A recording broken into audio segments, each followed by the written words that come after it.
Paano mag-register sa Philippine Real Estate Portal website bilang isang buyer? Pumunta sa website ng Philippine Real Estate Portal. I-click ang icon ng profile na nasa tabi ng properties at pindutin ang Create an Account. Ang unang hakbang ay pumili ng bansa at i-click ang Next. Ilagay ang tamang impormasyon sa registration form na ito.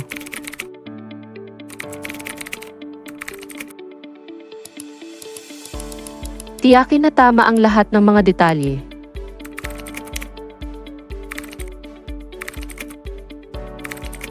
Pindutin ang Register. Pagkatapos, dadalhin ka sa page na ito. Tingnan ang OTP na ipinadala sa iyong email at ilagay ang code. At i-verify.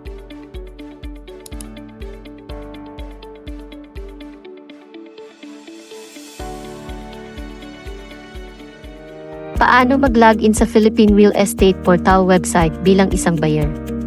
I-click ang profile icon na makikita sa tabi ng properties. At itap ang login.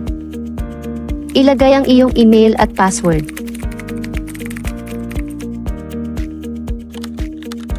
At ang panghuli, i-click ang login.